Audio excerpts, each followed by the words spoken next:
Good morning, all dear my students. Today I am going to talk about your English grammar chapter number series, chapter number 16 and model of Julius. हम इसको continue करेंगे. कल हमने अभी तक पढ़ा है can and could का यूज. अब हम पढ़ेंगे the use of need.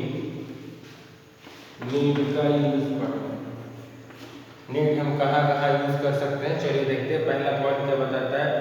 It can be used both as a main verb as well as an auxiliary verb. ये दोनों के जैसे यूज हो सकता है, मेन वर्ब के जैसे भी यूज हो सकते हैं, ऑक्सिलरी वर्ब भी. यानी इसको हम दो कैटेगरी में यूज कर सकते हैं. Main verb, auxiliary verb.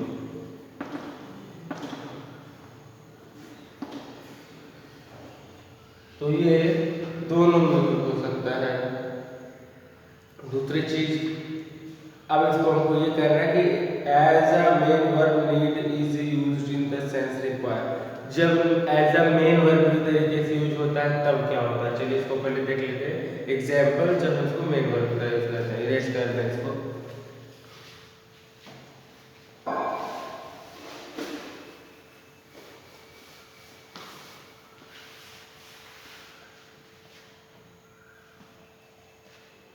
Main verb की तरह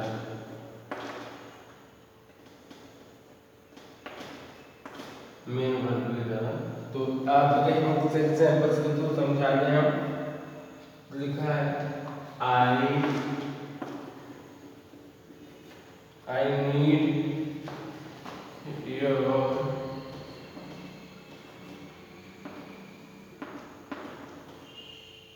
I need your advice in the matter.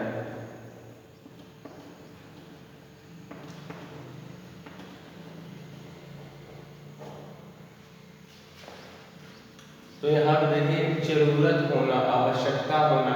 मुझे आपके एडवाइस की इस मैटर में आवश्यकता है. मुझे आवश्यकता है आपके एडवाइस की इस मैटर में. तो ये आपका ये नीड यहाँ पे मेन वर्ब की तरीके से यूज हुआ है. फिर चलिए हम आगे बढ़ते हैं. दूसरा एग्जाम्पल देखें. वो आपका पहला एग्जाम्पल था. दूसरा एग्जाम्पल क्या है. शी डज नॉट नीड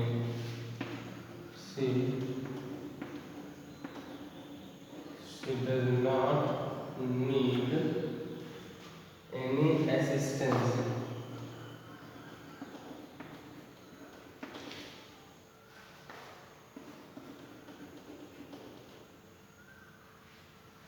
तो आप यहाँ पे देखिए she does not need any assistance.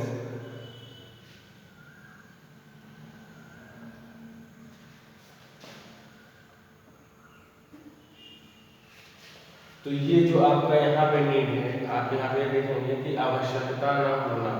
अगर यहाँ पे ऑक्सिलरी वर्ब की तरीके से अगर यूज हुआ होता तो यहाँ पे आपका दूसरा ऑक्सिलरी वर्ब ना आता. डज नॉट ना आता. इसका मतलब है कि यहाँ पे डज नॉट ऑक्सिलरी वर्ब के रूप में अगर यूज है तो ये ऑक्सिलरी वर्ब नहीं है, ये ऑब्वियस है. इसीलिए ये मेन वर्ब है. तो she does not need any assistance, यानी किसी असिस्टेंस की आवश्यकता नहीं है. तो ये भी यहाँ पर भी ये नीड मेन वर्ब के तरीके से यूज है.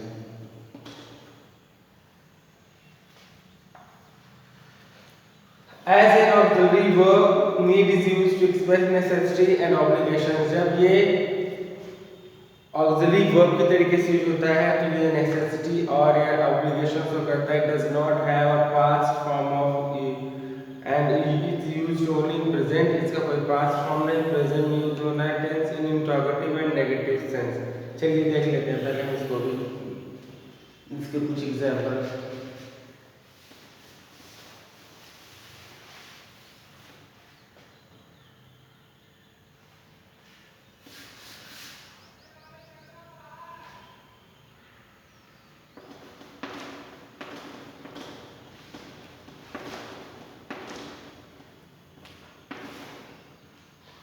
एज ऑक्सिलरी वर्ब में अगर यूज होता है, देख लीजिए. पहला एग्जांपल है नेगेटिव फॉर्म में.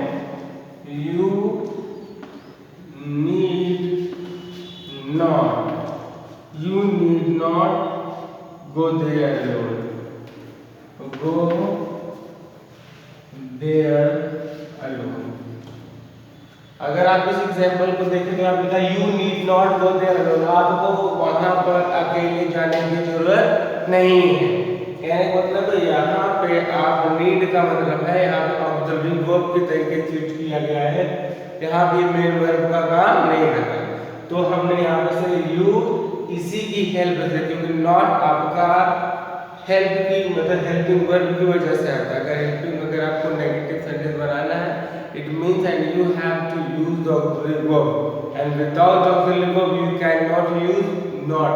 so यहाँ पे need not है, यानी need आपका क्या है, यहाँ पे auxiliary verb का काम कर रहा है, इसलिए यहाँ पे not को क्वालिफाई कर रहा है। तो you need not go there alone, वहां पर अकेले जाने की कोई आवश्यकता नहीं है। दूसरा एग्जाम्पल देख लेते हैं। हम अगर बोल दें you need not worry, you need not worry as you are safe here, आपको आवश्यकता चिंता करने की आवश्यकता है ही नहीं, जैसा कि आप यहाँ पर सेफ हैं, आप यहाँ पर सेफ हैं, आपको चिंता करने की आवश्यकता नहीं है, ये लिखा है। दूसरा एग्जाम्पल ले लेते हैं यू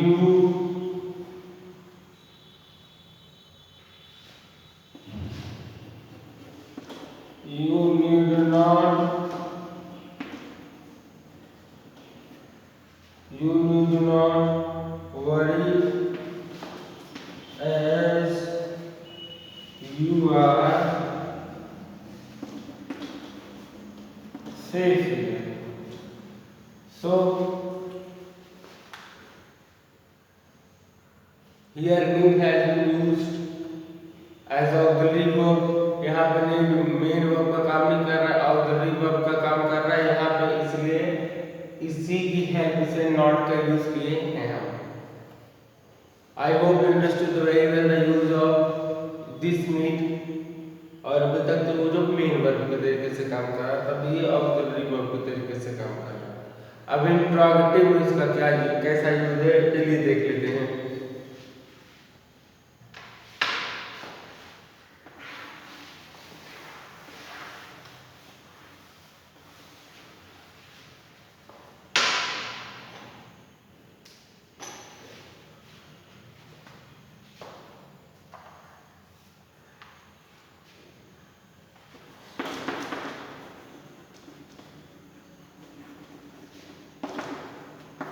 अब हम जैसा कि बता के ना मेन वर्ब भी होता है, ऑक्सिलरी वर्ब भी होता है। तो इंट्रोगेटिव में अगर हम ऑक्सिलरी वर्ब मानेंगे तो उसी को हेल्पिंग वर्ब उसी है, वही हेल्पिंग वर्ब सामने आकर आएगा।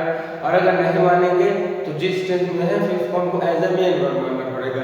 अगर ऑक्सिलरी वर्ब मानेंगे तो ऑक्सिलरी वर्ब भी सामने रख के उसको हम सेंटेंस को फ्रेम करेंगे, अगर हम इंट्रोगेटिव सेंटेंस बनाना चाहते हैं।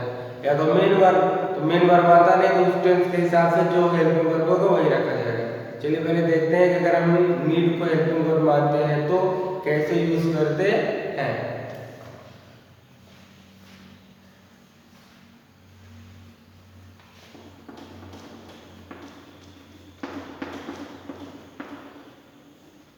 नीड आई से एनीथिंग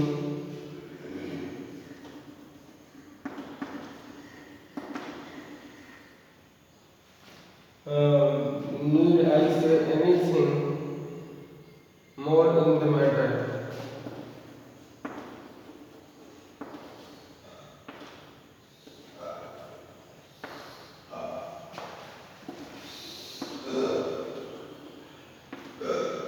तो कहता है कि need I say anything more, क्या मुझे कोई और कहने की आवश्यकता है। मतलब अगर यहाँ पे अगर आप कोई बात कहते हैं कि मुझे ये बात कहने की आवश्यकता है, मुझे ये बात कहना है, हिंदी कुछ भी हो, क्योंकि अभी आप ये जानते हैं कि नीड क्या मुझे कुछ और भी कहना है इस मैटर में, या मुझे क्या कुछ और कहने की आवश्यकता है इस मैटर में, या क्या और कुछ कहने की जरूरत है इस मैटर में।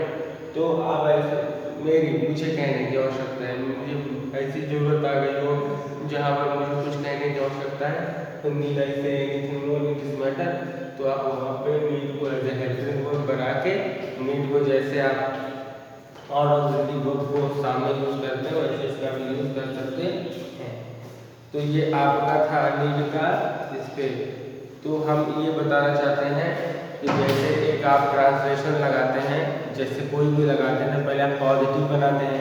अगर हम एक टेंस उठा लें तो मैं खाना खाता हूँ, आई ईट फूड, मैं खाना नहीं खाता हूँ, आई डोंट ईट फूड, और क्या मैं खाना खाता हूँ, डू आई ईट फूड। ऐसे ही नीड को अगर आप ऑक्सिलरी वर्ब समझते हैं तो आई नीड अ पेन, अगर आप यहाँ पे मेन वर्ब की तरीके से काम है, तो जब आप इसे ऑक्सिलरी वर्ब बनाते हैं तो नीड नॉट बोलते हैं। जब हेल्पिंग वर्ब जब आपको इंट्रोगेटिव बनाना होता है तो जैसे डू आई ईट आप बोले थे, जैसे नीड आई, ऐसे आप करके इसको भी इंट्रोगेटिव ही बनाएंगे। So I hope to enjoy this video.